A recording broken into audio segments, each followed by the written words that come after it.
welcome to Angling For You. Today you join me on Cedar Pond, which is on the Oaks Lakes complex in Sessay, and today what we're going to do is fish a bit of paste. It's not going to be a sloppy paste, it's going to be sort of slightly hookable, that you'll be able to swing it out.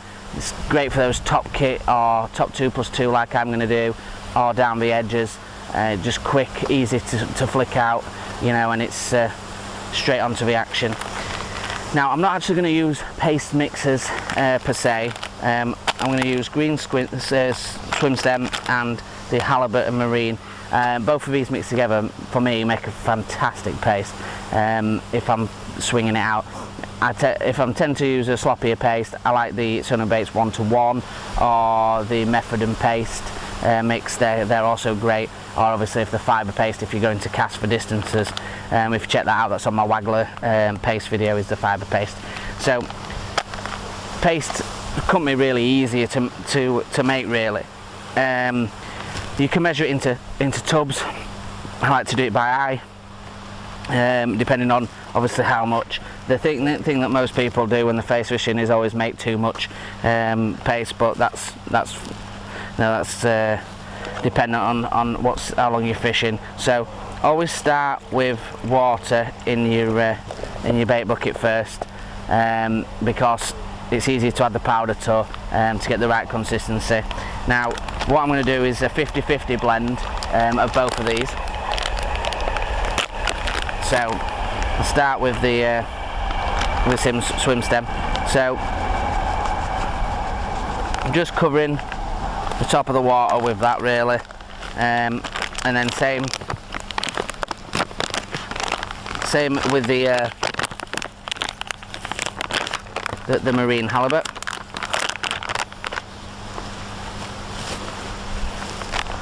And really it's the colour that it brings by having the mixture. So like a brownie colour, we've got quite colorated water here, works really well with that. So you can sort of gauge from when you add your paste how much you're going to need. So as you can see there, we've had a little bit to start off with. It's all mixed in, and it will soak in, but as you can see it's really soupy, so it does need a little bit more. So all I do is go back a little bit more of marine halibut and a little bit more of swim stem. I know you can weigh them all out, but I like to just get that consistency just right for me, and I do that by eye, and I'll show you the sort of tips that I look for. So now this consistency that you can see, this sloppy paste consistency, would not stick on the hook. Now this is the consistency that I'd be looking for to be finished to fish it sloppy. So not now. This is going to absorb more water and become to the right texture we can swing it out on. But if you were fishing the sloppy paste, this is the texture. Let that water soak in and then put more water in to bring it back to that texture if you're going to fish the sloppy paste. But we're not, so we're just going to give this a good mix around to make sure it's all mixed in. You can already see it's stiffening up, and with 5 minutes of leaving this on the side, this will be of a texture where you can put a hook in it and be able to swing it out without it coming off. You can already see that texture's it's not far off that texture now. And we'll just give that 5 minutes. We'll come back, we'll be sat on the box, we can have a look at the paste and how it's stiffened up, and then we can have a look at the rig as well and see where it's. Now we've obviously fed. You can see obviously the paste is that good consistency, that it's not too sloppy, and you know we can hook it into and swing it out, which is going to make life a lot easier. But it's also soft enough that if needs be, when we strike it pulls straight through, so it'll sort of stay on for a little bit at a time. What I tend to do is undershot the float slightly, which I'll go through now, and that allows me to know when the paste's come off. But to be honest, in summer you don't really want to be leaving it much more than sort of a minute and a half. So you can see here I've got the midi high vis. It's sort of a 12 to 14, quite slackened off, hollow, so really stretchy. Great for this sort of type of work. Will handle the small fish, but also powers up for the bit bigger fish. 015 mainline, got a 0.3 shanty float, and really the shotting that I've got today is just bulked up down near the hook link, and that's going to sort of take that bait down and keep it on the bottom. And that's for number 8 there, and then there's a number 9 dropper, and the hook link's about 12 inches long, and that's 014 set to a size 14 hook, and that's pretty much as simple as it gets, really. The paste itself, obviously I've got a little feed pot and I can feed pellets, and the paste itself we're going to be swinging out. The pellets we've obviously fed now, so I'm going to see if there's anything there first without feeding any more, and then we can go from there. So when you're pinching it off, I to be honest, I go with a smaller, without throwing it on the floor, go with sort of this kind of size, which is roughly the size of a thumbnail. I don't want to go for you know, be absolutely huge size balls of paste. Average stamping is about 4 to 5 pound, so that's more than adequate, plus it enables us to try and catch some F1's as well. So like I say there, you squeeze it on and that paste can freely swing. Today I try not to try and dip it in water if you can help it. I'm fishing 2+2 today, and we've got a far bank marker. There's just a little bit of a slope, and fishing the end of that slope. You need it dead depth to allow your float to cock nice, so it doesn't take your float underneath. And that's just sat on that ledge there, so it should just come near the tail. See the tips, now it's settled, the tips just above the water. We could move it slightly deeper, but what you're looking for is a straight underbite or a out of the water rising bite. But whatever you do, it wants to be a sharp pull or a sharp lift before you strike. And when you do strike, keep your line sort of off the water if you can, and strike straight up. And there we go, straight under. Super fast bite. Fish on. And that's really how quick those bites are. The straight under, and you know, the fish is straight homing onto that paste. Feels like an F1. It's a lovely F1. And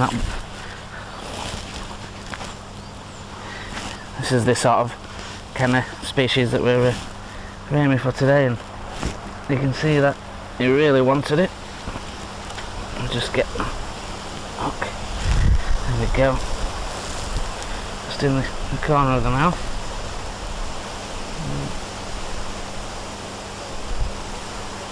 There we go. A beautiful, steady, a beautiful little fish, and that's the sort of the species that we're looking for. But as you can see, obviously that bite just flew under, and that's the kind of bite that you want. You don't want to be messing about with any of these little titty bitty sort of bob around bites. They want to be sort of straight under, or straight up. Let's get some more bait on, and we'll see if we can catch another. Into another fish now. Feels like another F1.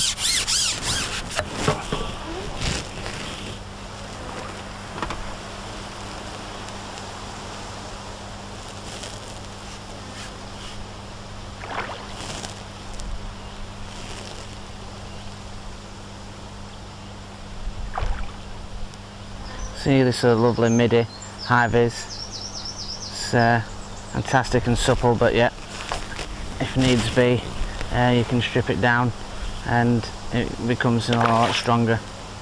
But great for these F1's. Beautiful fish.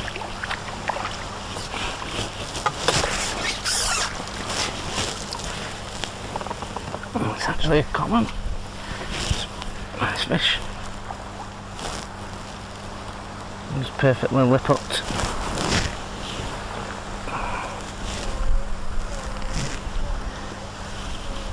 And another little stunning fish. A real great weight builders. This is where you get these really big match weights, a foot full of absolutely hundreds and hundreds of these, and you can soon put together some serious weights. And you know, this method obviously targets usually the bigger F1's or the carp, and I mean deadly on venues all over the country is paced, and it's just about mastering that technique and being able to recognise the bites and what your float's doing. It's also about plumbing up properly, and all these little sort of things attribute to such a good day on paste. I would say if you start paste fishing as well, and you've not done much of it, this is a great starter paste, because it's easy to work with and it stays on the up for you to ship out. When you do sloppy paste, I'd say that's a bit more of an advanced paste where it's a bit more difficult to work with, and it takes a bit more practice. But this one's a great paste to work with, really easy to ship out, like I said, and easy to make. You can sort of make it your own. Add flavourings to it as well. A lot of times I use the monster baits flavourings in with it as well. Really great for adding extra attraction.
into another fish now.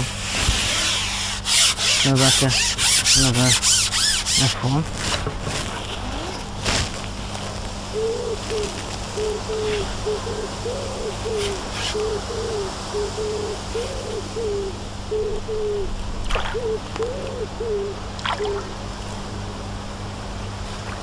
That's another F1. And in the net.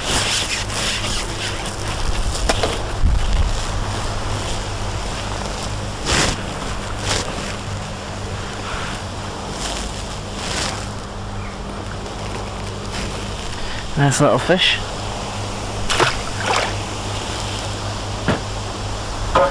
So as you can see, it's a great method. You can use it all over, down the edge, in front of you, to an island.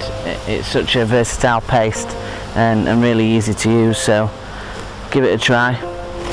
Subscribe to our YouTube channel, share with your friends, join us on the Facebook group at Angling For You, and join us on Instagram at angling_for you. Thanks, tight lines.